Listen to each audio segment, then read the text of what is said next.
Welcome back to Duty's Daggers, and today we're doing a review of my most expensive knife and one of my most favoritist knives ever, the Grimsmo Rask. I got a message from a buddy saying that thanking me for showing off the Rask and that I had inspired him to buy one. And I was looking back at my videos, and I was like, wait a minute, did I do a Rask review? And it turns out I didn't. It was just a show and tell from everything I got at Blade Show. It wasn't. I never did a Rask review. I did a Rask cut test, but not a Rask review. So here we go. This is an incredible knife. I'm going to tell you all about it. There's a lot of really special things going on here that you probably won't notice just looking at it until someone points them out to you, or you get to handle one yourself. I hope that you do get to handle one yourself at some point, because it really, you know, people can tell you how amazing it is, people can tell you how smooth it is, but until you actually try it, it's never going to compute until you try it yourself. It's never going to. At least, you know, that's the case for me. Everyone always told me how amazing it was. I didn't get it until I tried it. And as soon as I did try it, I bought it because it was that good. I just had to. So, yeah, this is my big purchase at Blade Show Atlanta this year, and it was one of my only purchases because I pretty much blew my entire budget immediately. This knife is $1,040. And let me get the case it comes in real quick. It's right here. I gotta show this off too because it really is part of the whole package. Grimsmo knives. This is a collaboration with Nanook cases. It's got, you know, the Grimsmo knives embossed on there. They come in different colors depending on which one you get. Mine's like a dark forest green. Really high quality case. You pop it open and there's these custom cut foam inserts. They actually cut these in-house. They have a laser cutter they use to cut out all their foams. It says Rask up there. I got the Rask logo, or the Grimsmo logo up here. Fits the knife perfectly right in here, and then if you pull this out and flip it over, you get a T9 for taking apart the knife and a bottle of Nano Lube. Really good stuff. And then down here is also the COA. Mine is number 2900. Pretty cool. I have a rounded number like that. The milling pattern is called the Starburst, and they call this color green with bronze flakes, with bronze hardware. Absolutely beautiful finish. Signed by John and Eric Grimsmo. Very cool. This was the tag that was on the box when I bought it at Blade Show. You can see right there, $1,040.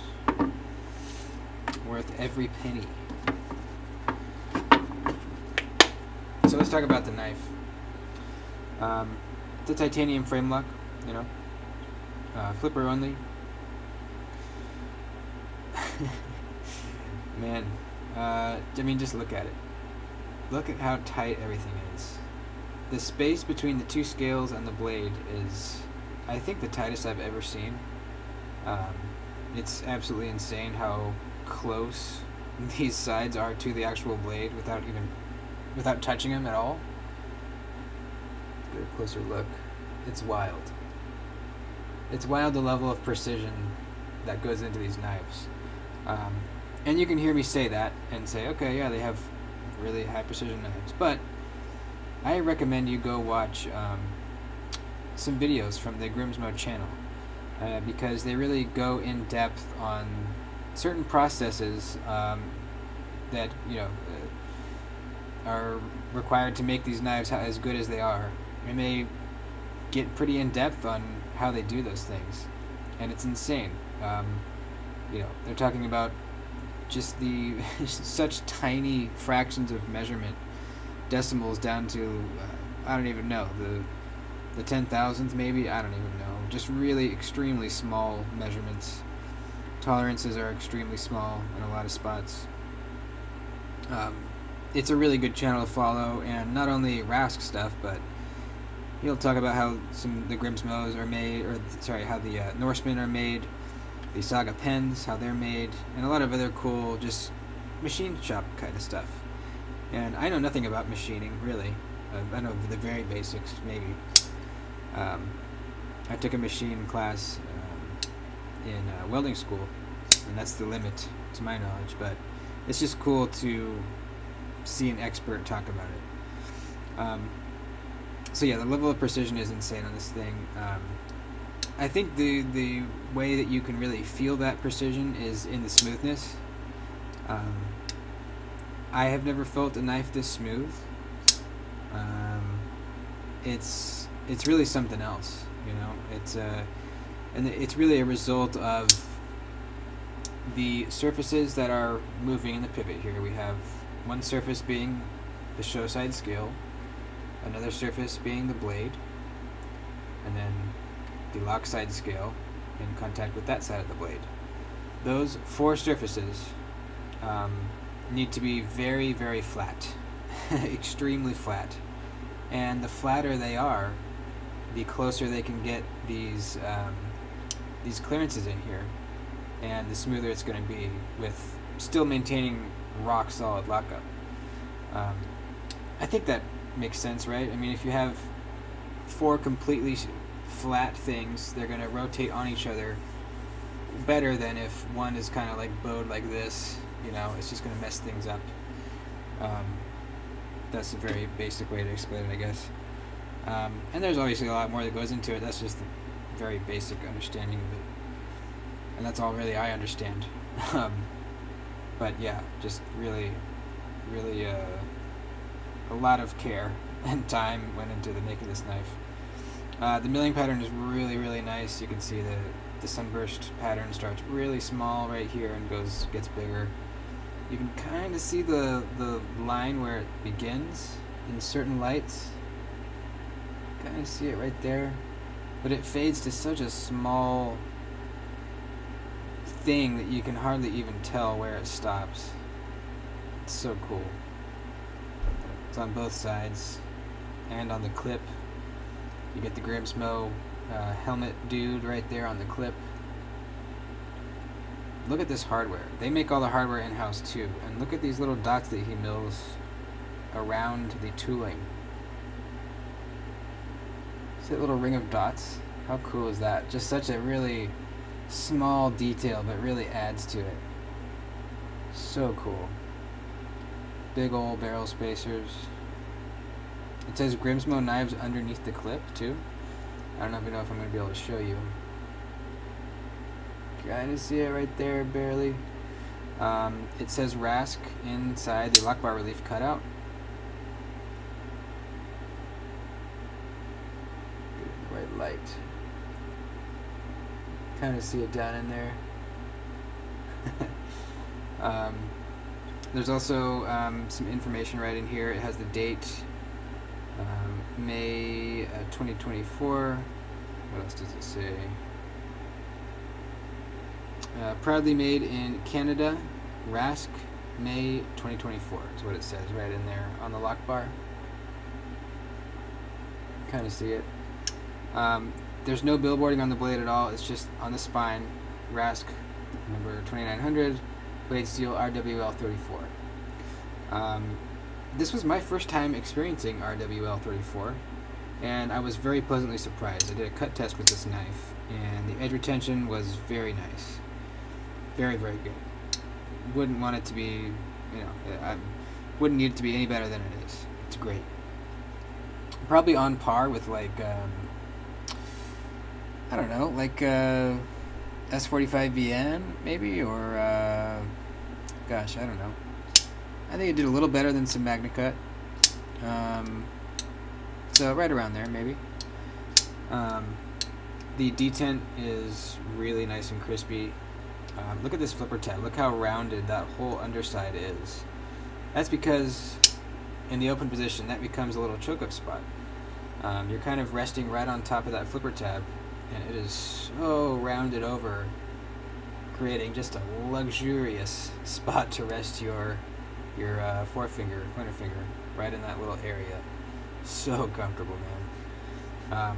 But the top where you flip it, there's 2 little jimps right there. Just perfectly enough grip to fire this thing out. And man, does it fire. Cannot fail this knife whatsoever. It is such a good D10. And that's very important for a flipper-only knife. Since there's only one deployment, it has to flip really, really well. And this absolutely does. That was the one thing I think that had prevented me from just ordering a Rask without trying one. I really wanted that to be a snappy D10. And, you know, everyone says, oh, it's great, but until you really try it yourself, you're never sure. So I tried one. As soon as I flicked it, I said, yep.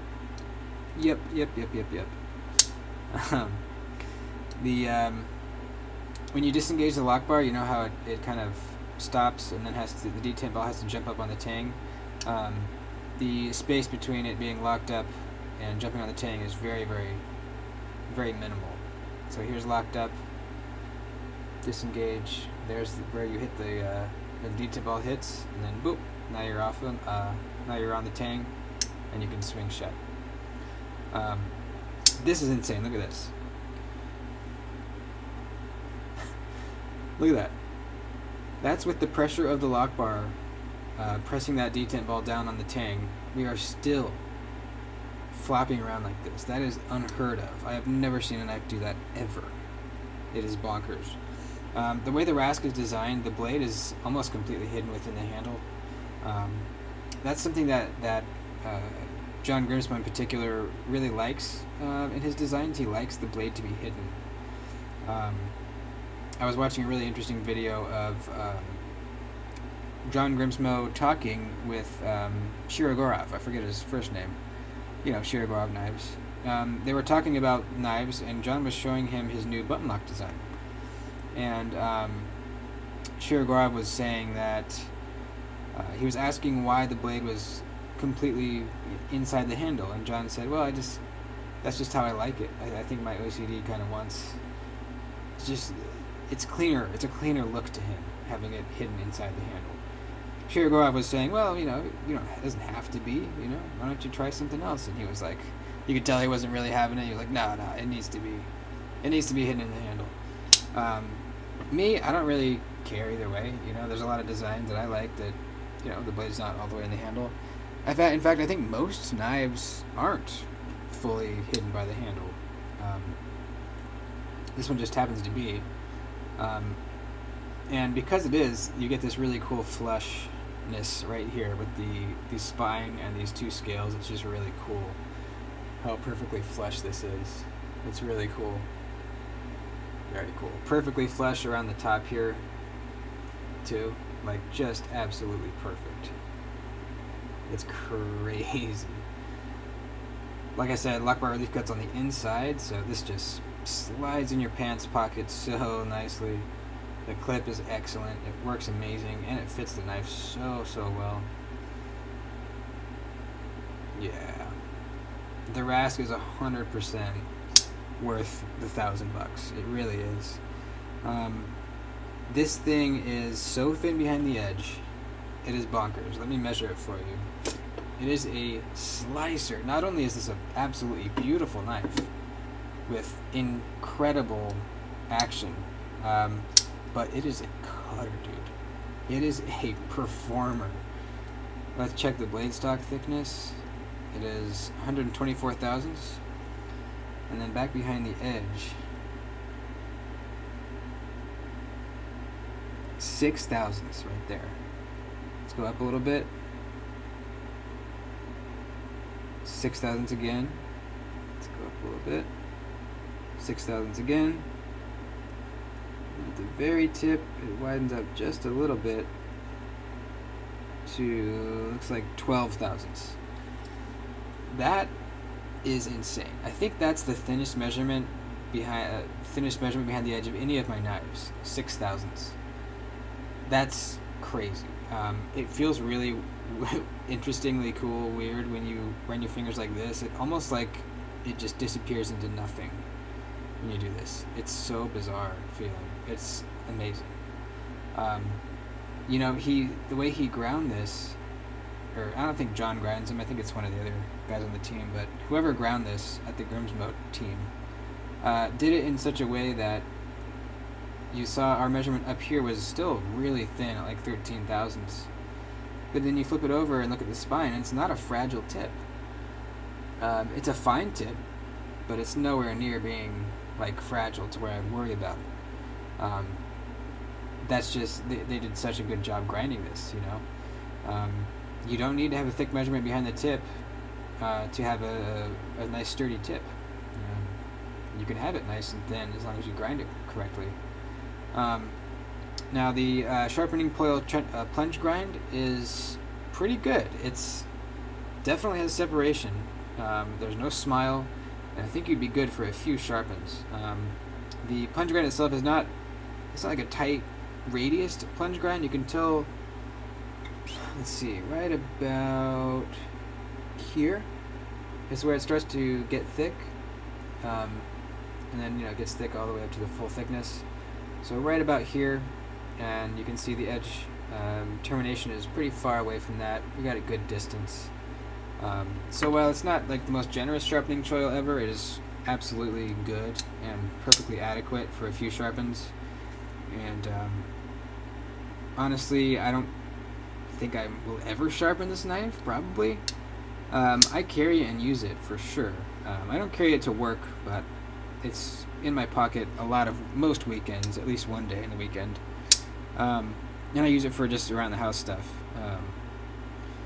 That's that type of work. You just give it a nice strop, and it's back to hair popping sharp. So I probably will never have to sharpen this, to be honest with you. But even if I did, I'm very confident there would not be a smile in that edge, even after I sharpened it. So that's perfectly good.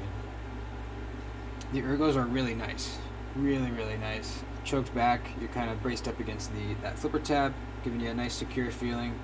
And then choked up, like I said, you're on that really nice rounded flipper tab. Just so comfortable. You know, obviously the clip isn't a hot spot, it's a nice flat clip. It's a fantastic knife. It really is. I don't think there's a flaw in it whatsoever. There is absolutely no flaw in the fit and finish. You know, depending who you are, there could be a flaw in the design. You know, some people just plain don't like flipper only knives. Like, they won't even buy them. So that could be a flaw to somebody. Not to me. To somebody it might be. That's really the only one I can think of. Yeah, and that's the only thing I can really think of. Detent's perfect. Action is insanely smooth. The only other knife that I've felt close to this smooth is a Holt. Now the Holt Morpheus was an extremely smooth knife. Probably, it was very close. It was not quite as like freely swinging, but the smoothness in the pivot was almost just as good. And that's saying a lot. You know, the difference between the Holt Morpheus and like some of my other high-end knives, like the this Cortex XL from Craig Brown, it is really nice and false shut, but it is just not quite as smooth in the pivot as the Morpheus or the Rask. My Rosie, best reverse flick knife in existence, but the smoothest in the pivot, as you can see, it's not up there. Now, I don't need my knives to be dropped shut whatsoever. I absolutely do not. This Rosie is my favorite knife, and it's not. So it's not a prerequisite in any for any means. By any means, I mean. I'm getting frazzled. But when you get that, it's cool. Like, it's mind-boggling, and it's awesome. But I don't need it. So, anyways, there it is with my other expensive knives. This was about $850, I think. This one was, I paid $900 aftermarket, but I think it was about $800 if you get it from them, from Oz. And then most expensive knife being this one, $1,040. These are all excellent knives. The Rosie is my favorite design of all of them. It's just the best user, the best performer, best cutter, the best construction and fit and finish by far. The Rask, by leaps and bounds. The most fun, the Cortex. I mean, just the multiple deployments this thing has, how smooth and flicky and snappy it is so much fun. So there you go. I like them all for different reasons. So there you go. Little review on the Rask. Please try to get your hands on one to try.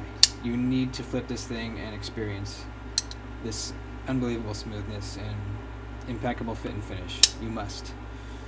That's it. Thanks for watching, guys. Like the video, please, if you will. I'll see you soon.